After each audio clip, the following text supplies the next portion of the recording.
Bonjour. Alors, aujourd'hui, discutons de la fin de la réaction immunitaire acquise et discutons de la phase effectrice de la réaction immunitaire à médiation humorale, c'est-à-dire, une fois que j'ai produit des anticorps, qu'est-ce qu'il va arriver avec ces anticorps vis-à-vis de l'antigène? Donc, je rappelle que cette médiation humorale, c'est justement produire des anticorps. Alors, ce qu'il arrive à l'antigène après production des anticorps, c'est très simple, c'est ce qu'on appelle un complexe immun. Donc globalement, sur ce schéma, vous avez ici l'antigène, vous avez ici l'anticorps. Les anticorps se fixent sur l'antigène, on peut avoir quelque chose d'assez gros qui est formé, avec plusieurs antigènes, plusieurs anticorps, et ceci s'appelle le complexe immun ou immunocomplexe. Donc là, vous avez des liaisons qui se mettent en place, ça forme un grand ensemble.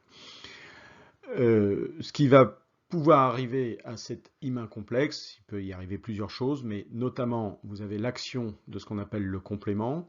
Les molécules, les protéines du complément viennent se fixer sur l'immunocomplexe. Vous voyez ici une protéine du complément qui se fixe sur les anticorps. Et une fois qu'il y a fixation, il y a activation des protéines du complément qui vont aller former ce qu'on appelle le complexe d'attaque membranaire, CAM, c'est-à-dire faire des trous dans l'antigène. À ce moment-là, l'antigène va se lyser. On a ce qu'on appelle une cytolyse et vous avez une destruction de l'antigène. Voilà. Voilà ce qui arrive donc à l'immunocomplexe. Deuxième chose qui peut arriver, c'est la phagocytose. Donc, on a toujours ici notre immunocomplexe. Il se trouve que les macrophages qui font la phagocytose ont un récepteur aux anticorps et ce récepteur aux anticorps leur permet de se fixer beaucoup plus facilement. C'est la partie adhérence de la phagocytose, donc peuvent se fixer beaucoup plus facilement sur l'immunocomplexe et donc vous accélérez la phagocytose grâce à ce récepteur. Donc globalement, l'immunocomplexe est reconnu et phagocyté en entier par le macrophage et donc vous avez destruction de l'antigène. Donc, si je résume, une fois que vous avez produit les anticorps font la seule chose qu'ils savent faire, c'est-à-dire se fixer sur l'antigène. Ce ne sont pas les anticorps qui détruisent l'antigène, les anticorps se fixent sur l'antigène de façon spécifique. On obtient ce qu'on appelle l'immunocomplexe, ICP, ou immunocomplexe. Cet immunocomplexe sera détruit ensuite par de la défense non spécifique, de la défense innée. Donc l'immunocomplexe est dégradé par l'immunité non spécifique, par exemple, soit par le complément, soit par la phagocytose. On peut également avoir démarrage des réactions d'inflammation. Voilà. Un petit complément sur justement ces anticorps. Donc vous avez ici un schéma d'un anticorps. Globalement, un anticorps, c'est une protéine. C'est une protéine qui est constituée de 4 sous-unités. On les voit ici. Une grande bleue, une deuxième grande bleue et deux petites rouges. Donc globalement, ces 4 sous-unités qui sont 4 chaînes d'acides aminés qui sont identiques 2 à 2, c'est-à-dire les deux rouges sont identiques l'une à l'autre et les deux bleus l'une à l'autre. Donc globalement, vous avez deux chaînes qu'on appelle lourdes, ce sont les deux bleus, et deux chaînes qu'on appelle légères, les deux rouges. Elles sont reliées par des ponts qu'on appelle disulfures, c'est donc une protéine de structure quaternaire faite de 4 sous-unités reliées par des ponts disulfures. Ça nous forme une protéine en entier.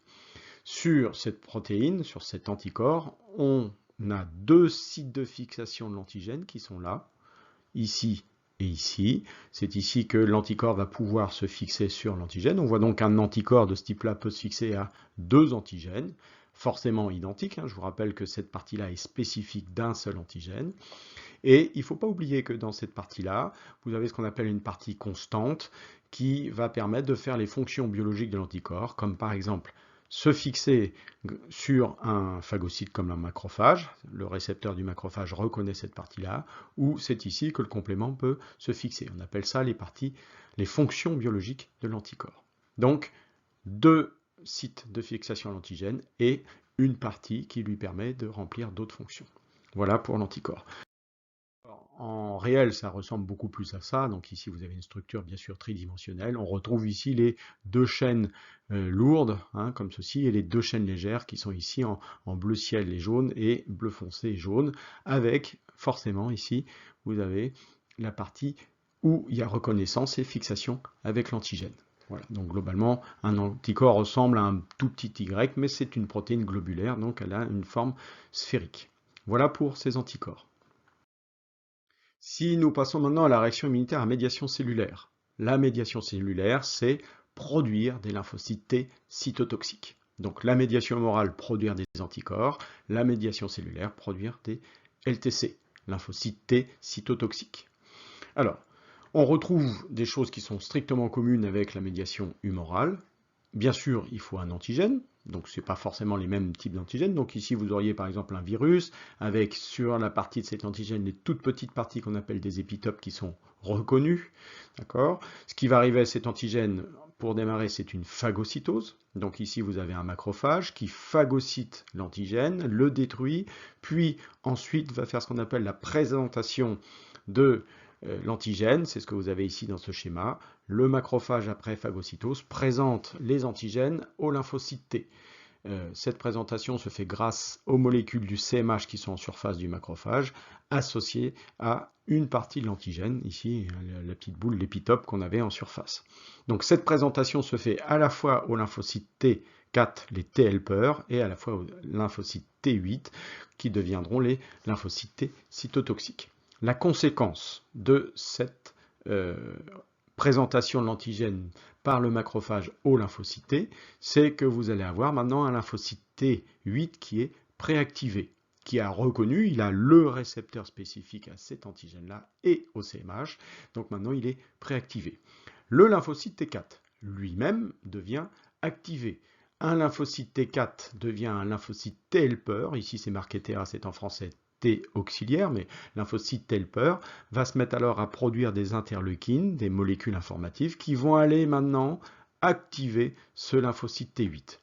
Tout ce qu'on vient de raconter ici, c'est ce qu'on appelle la phase d'induction, à savoir reconnaissance de l'antigène, activation et sélection clonale d'un lymphocyte T8 qui possède le bon récepteur qui lui permet de reconnaître le bon antigène, et une coopération cellulaire avec des lymphocytes T-helper qui vont activer ce lymphocyte T8.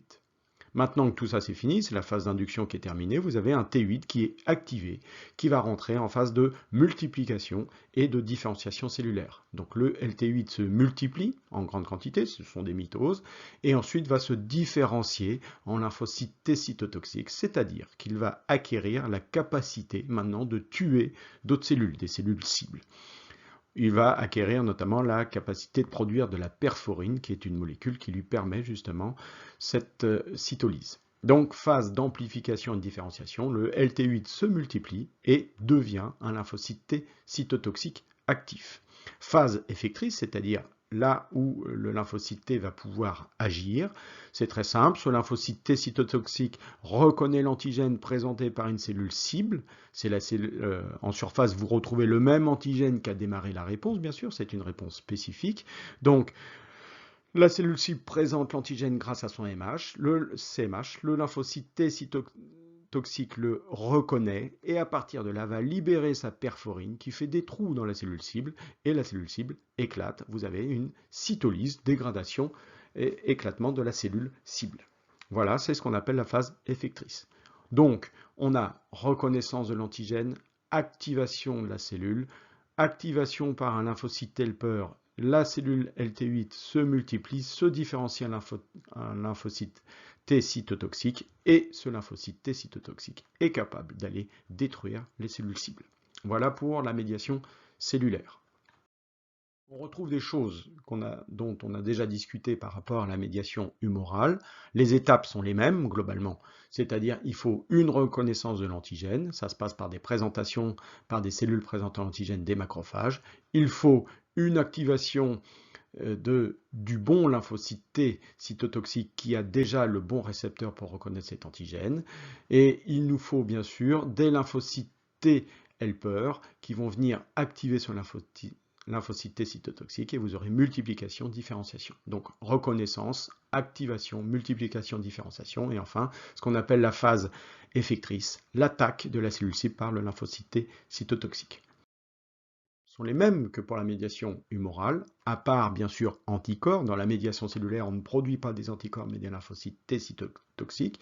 On peut nommer déjà les cellules. Lymphocyte T cytotoxique, c'est la cellule principale de cette réponse. Je rappelle que dans la médiation humorale, c'était le lymphocyte B. Ici, c'est le lymphocyte T cytotoxique. Mais tout seul, ça ne suffit pas. Il faut des lymphocytes helpers qui vont activer celui-ci et il faut aussi des macrophages qui vont présenter les antigènes. Donc, le mot-clé qui va avec tout ça, c'est la coopération cellulaire. Plusieurs cellules sont nécessaires. Enfin, bien sûr, le lymphocyte cytotoxique est capable de faire la cytolyse. Quelque chose dont je n'ai pas parlé, mais vous mettez en place maintenant une mémoire à la fois de ces lymphocytes T cytotoxiques et de ces lymphocytes helpers. Si une deuxième fois l'antigène rentre dans l'organisme, les réponses seront très vite et très fortes. Pour terminer, on retrouve ici sur un autre schéma qui ressemble au premier que nous avions fait sur la médiation humorale, avec les différentes étapes. Donc, une rencontre avec l'antigène. Là, la rencontre se fait par présentation par un macrophage qui présente l'antigène. L'antigène, c'est le petit triangle bleu. Donc, rencontre avec le lymphocyte T qui possède le bon récepteur. Vous avez donc sélectionné ce lymphocyte T qui devient préactivé. Ce lymphocyte T préactivé va être activé maintenant par le lymphocyte T helper. Vous avez alors à ce moment la multiplication de ce lymphocyte T en plusieurs exemplaires, puis le lymphocyte T devient actif, devient un lymphocyte T cytotoxique actif, qui est capable enfin de faire la destruction de la cellule cible. Voilà, je vous remercie, bonne journée.